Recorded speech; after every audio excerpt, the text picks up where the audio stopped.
I'm going to hang up. Thanks. Well, I'm not going to need a chat, you know. And so what I do at 10:30 is just cut out, right? I'm going to hang up. Thanks. Well, I'm not going to need a chat, you know. And so what I do at good morning. This is the Dr. Obachashaka show. This is a special show.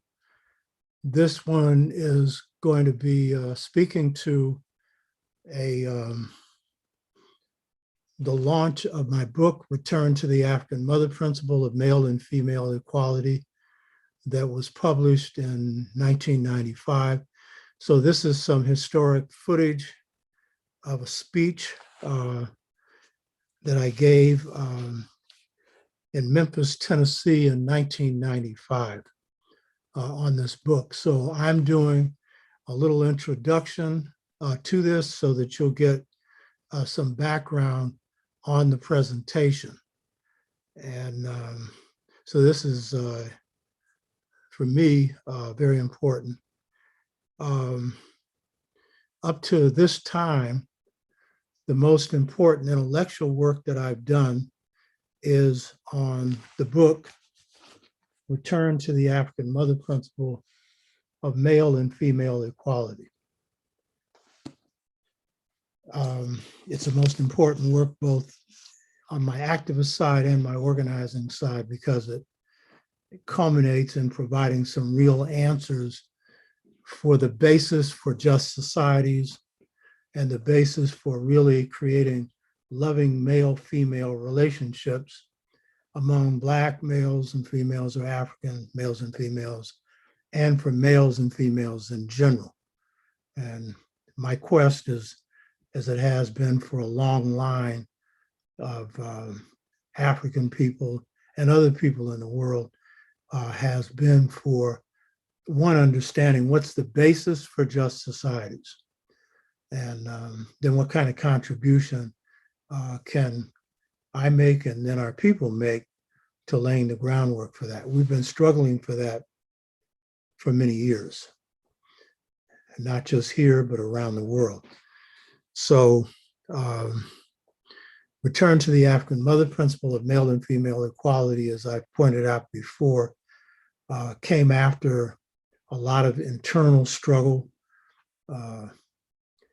5 years of 15 months of internal self-examination, and then the beautiful light that gave me the key to just societies, and is at the core of this book, Return to the African Mother Principle of Male and Female Equality. And a lot of people don't really get what it means when God's kind enough to give you a big answer, because we're trained in the West.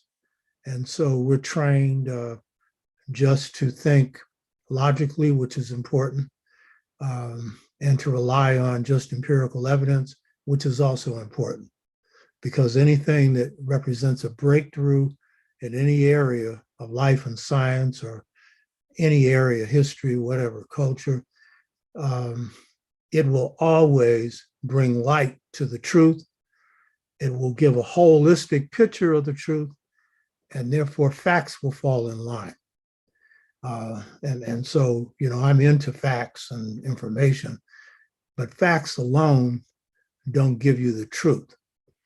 And so the experience of experiencing God's whole mind was, as I explained before, the most rewarding experience of my life.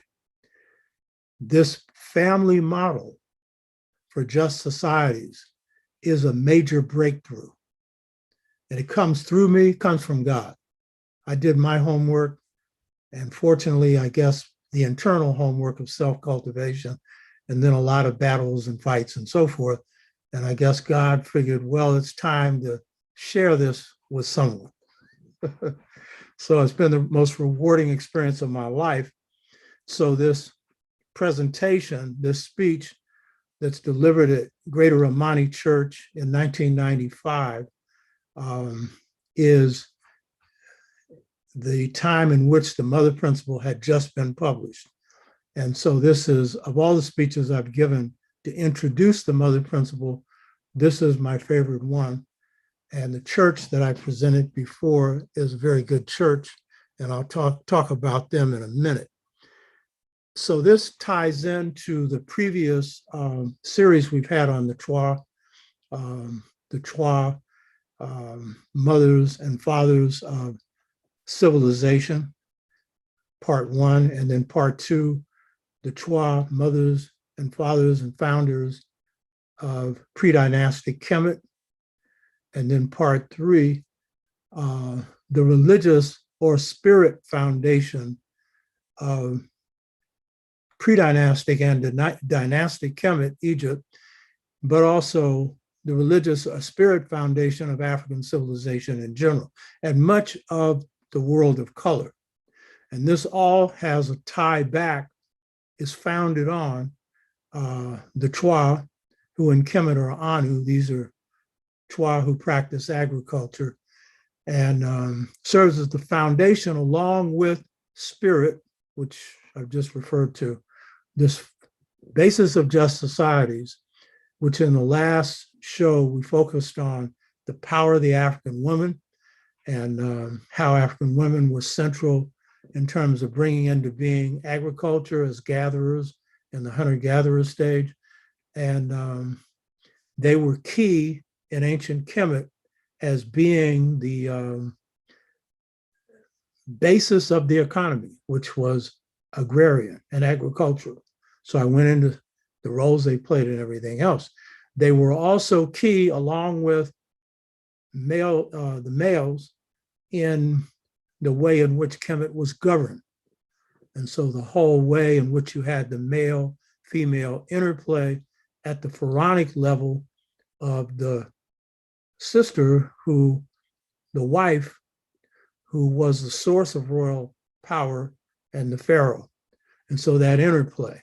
And then throughout Kemetic society, where the society was founded on tracing their lineage through the female, and there was a male-female interplay in the running of Kemet. But that's true throughout Africa. So in previous shows, I had one where I talked about the key to just societies. In the end, that was about bringing balance between the masculine and feminine internally. That was part of my struggle, and I think a lot of us, particularly males, have this struggle. And then the balance of males and females in society, and how you work out your internal masculine feminine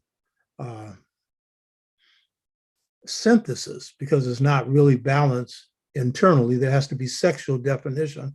So you got to be clear on what it is to be male, what it is to be female, but always to really be a whole male is to be a sensitive human being, and is to draw more on the feminine side. And the same thing with the female, that sisters don't have too much trouble with drawing on the strong masculine side. So this has been foundational to just about everything that I do. And in introducing this book at Greater Romani, that is the overview for this. So the Twa series is kind of like very closely tied to this, because when God gave me the vision for just societies, where all the males and females are equally empowered to govern every phase of society, I knew that was Twa. And then that's led me to really see how central they are in every phase of history, and in the shaping of humanity, and in the founding of civilization, which at its foundational level is being civil and kind and just. And then, of course, at the higher level, being creative and doing all kinds of magnificent things, which they accomplished in pre-dynastic Kemet and in other parts of Africa and in the world. So this twin what I ended up calling the twin lineal model, which is this male-female model, which this book launch at Greater Romani Church is just an introduction to, because we'll have to go into great detail into this later. This is a lot to understand in terms of how this works. But the core of this is at the very key of just societies, which was the topic of one of my shows. So this is the key to addressing the issue that King and Malcolm were concerned with, which was the issue of restructuring the country. And so they had both come to the conclusion that America's crooked, and the only way to straighten it out is to restructure it. And so King saw that the economy was definitely wrong, capitalism, and he saw that racism, of course, was wrong. And had he lived long enough, he would have come to see other things, such as sexism, for example, and other things. But he was on target around moving from a crooked system that was oppressive to one that was just. And he was focusing especially on the poor and addressing the needs of the poor. And Malcolm had that inclination for a long time. There's a new book on Malcolm called The Dead Are Arising, and it's one of the best pieces I've read, particularly important because it corrects some things in the autobiography that were not necessarily were wrong, done wrong intentionally, but some of the information just happened to be wrong. And it just answers a number of things, and you give a better understanding of where Malcolm was coming from. And by the way, one of our loyal, real dedicated listeners, Loud to Zoo, asked me to rewrite the political legacy of Malcolm X. And I have planned to, but it was not the top of my agenda, but I've decided that I am going to take the book because I'm basically satisfied with it and add some new things. And I already have it scanned because that book was typed on a typewriter. So it has, because it came out in 1983, before a few of the viewers were born, some of the younger viewers. And so I'm going to have the typeface transferred to computer typeface, and then I'll be doing some work on that book, and it'll be a revision. But I'm keeping the basic book, but there's going to be some add-ons. So that's a side point. But in the case of Malcolm, Malcolm had reached similar conclusions that America needed to be restructured. Malcolm was into the deep dive on African and African American history, while King was more into the deep dive of African American history and culture. So had Malcolm lived, he would have probably had more to say about the African and the African American cultural contribution, because he was always reading, and he himself was a product of African and African American culture. And his family had been Garveyite. So the mother principle in its offering the key to just societies through the twin lineal family model is providing the key for restructuring of this country. And this is something that it takes some vision to see, but over time, we're going to be sharing ideas on how this works. Because while you're fighting for immediate change around economics, politics, social issues, the police, you've got to have a long-term vision. And we are in a strategic position to affect long-term change in this country. In fact, we're in the driver's seat if we know it, because our culture is the culture of popular choice, because we lead the movements for social change. Native Americans would be the leaders had they not been knocked off, 90% exterminated. They're coming back, and they're our natural allies. Of course, with allies, you always have to work out relationships. So this is real important for defining both the long-term transformation of this society and for immediate things, which I'll get into in a minute. So in terms of the long term, this is key, the twin lineal family model, which this presentation at Greater Romani Church will introduce you to. This is the key for restructuring this country, the United States. And we're in a position to play a major role in that. It is also the key to restructuring Africa, because African nations are basically bound by colonial models. I've mentioned this before.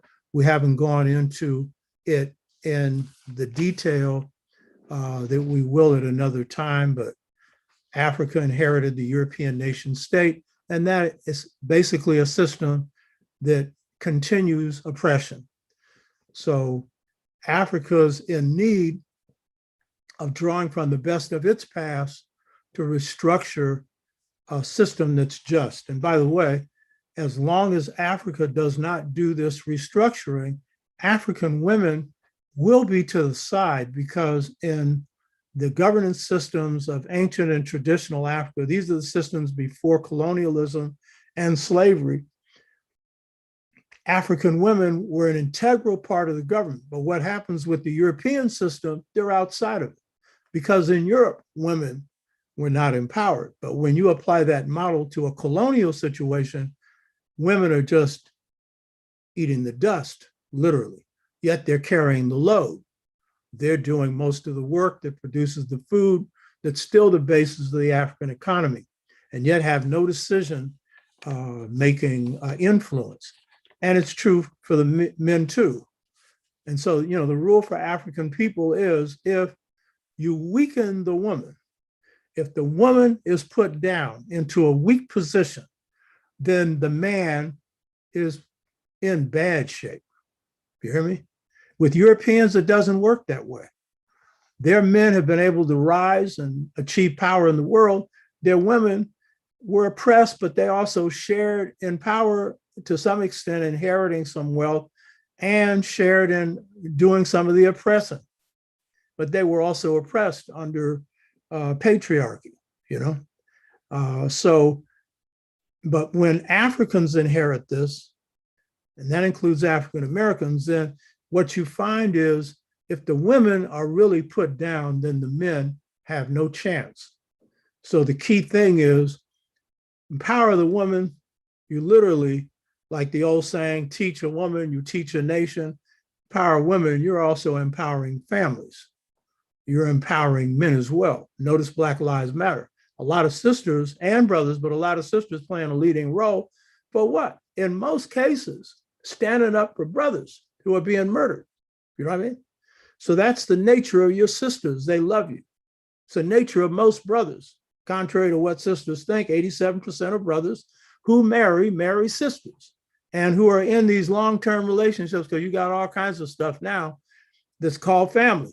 And again, you know, 87% of brothers marry sisters, 96% of sisters marry brothers. I mean, that's some love. You give yourself some credit. You ain't marrying now that much because you can't afford it. No finance, no romance. So this system of the twin lineal family model really provides a model for restoring balance. And we carried it into the Western Hemisphere. When we get into deep discussion on this, you'll see how it plays out, because we got a lot of good functional Black families. You're only functioning on TV, on all of the woe is me shows of heal me, I'm broken. And there are a lot of people that need healing, and I'm not knocking it.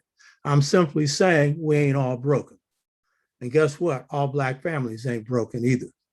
There's a whole lot of love out there. You know what I mean? A whole lot of, and I see it all around me. And love is in your culture because humanism is your birthright. That's what African people are. Basically humane. Drugs has taken some of us out of our humanity. Materialism has taken some of us out of our humanity. Individualism has taken some of us out of our humanity. Violence has taken some of us out of our humanity, but not most of us. And a lot of us are recoverable. That is, we can actually get some healing and turn ourselves around. So it's in your culture. So this book signing that you'll be seeing in a minute is launching Return to the African Mother Principle of Male and Female Equality, and is providing an introduction to this book. And so the twin lineal family model is good for transforming societies from just to unjust, both Africa, the United States, the Caribbean, and the world. And it's key for providing a model for family systems where there's real love and real respect. Now, this presentation you're going to see is historical. You all saw a leaflet. This is a historical leaflet on, I guess that would be your right. Two people there talking. That's me with the crown on, and that's Kwame Ture, formerly known as Stokely Carmichael. That's lifted from the DVD you're going to see. And that Kwame Ture was my buddy. I come out of CORE, Congress of Racial Equality, comes out of SNCC.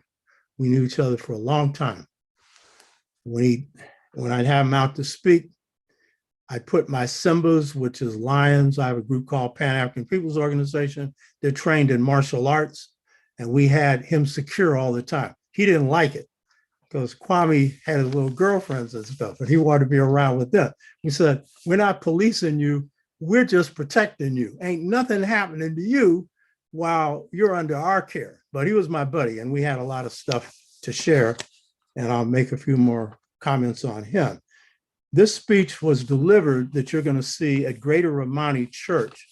A lot of the Afrocentric people put down the Black church for good reason. There's some really off the wall Black churches. Reverend Dollar, who flies in on his helicopter with probably a vault to take his money out. You know, that brother wasn't named Dollar.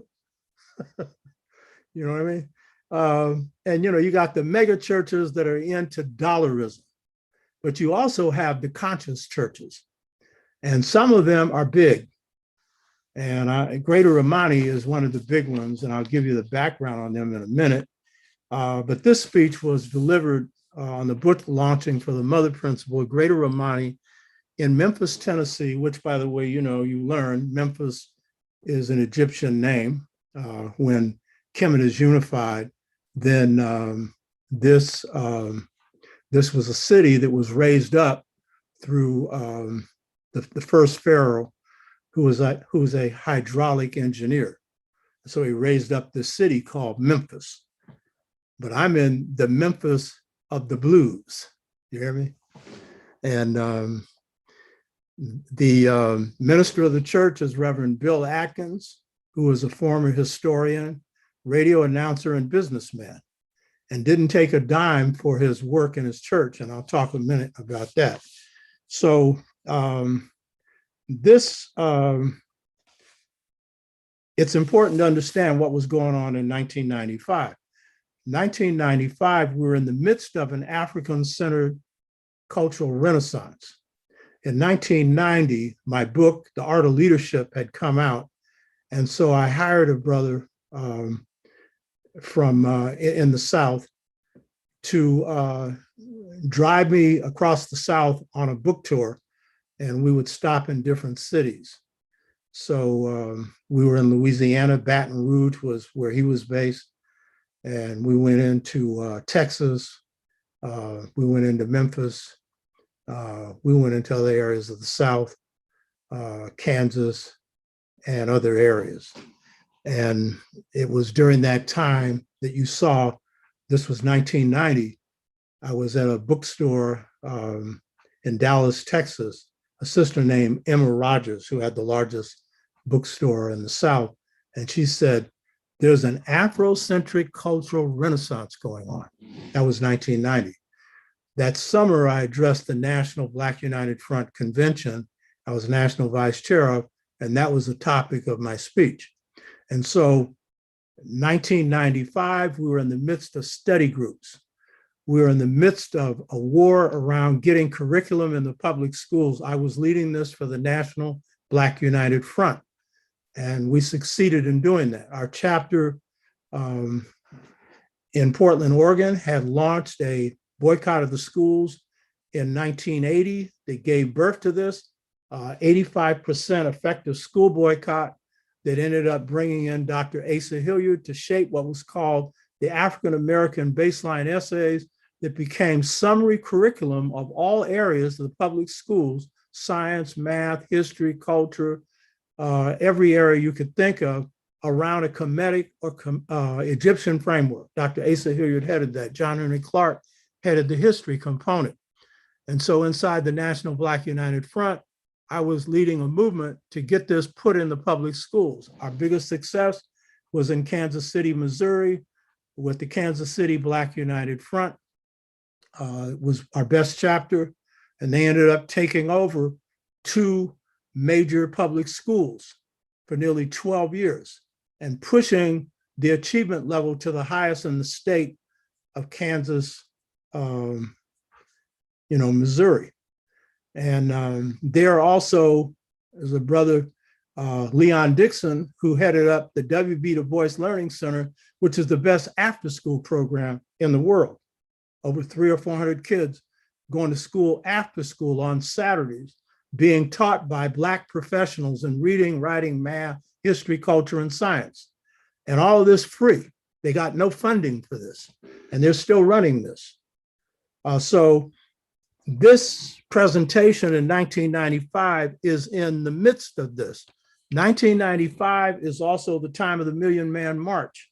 And this speech was delivered a couple of months before the Million Man March. I spoke at the Million Man March, and as National Vice Chair of the Black United Front, Dr. Conrad Worrell, who was chair, he arranged a meeting between me and Minister Farrakhan at Bethel AME Church in San Francisco when he came to rally church support. And I sold him on the idea that a Million Man March ain't good enough. You need a follow-up. And coming out of CORE, we understood you mobilize to organize.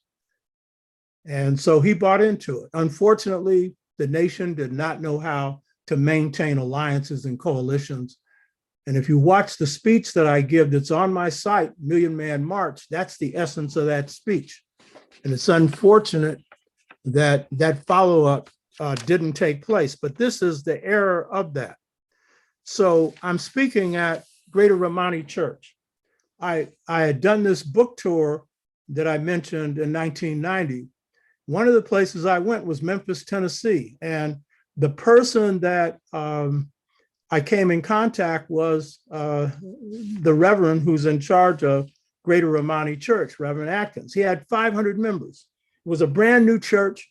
And because Blacks had moved into a white community, whites fled, so they got them a brand new church. But when I come back, because he has me come back and speak over time, he's building his church. By the time I speak in 1995, he's got 10,000 members. And he's doing all kinds of things in the Black community. As I said, no pay, you understand?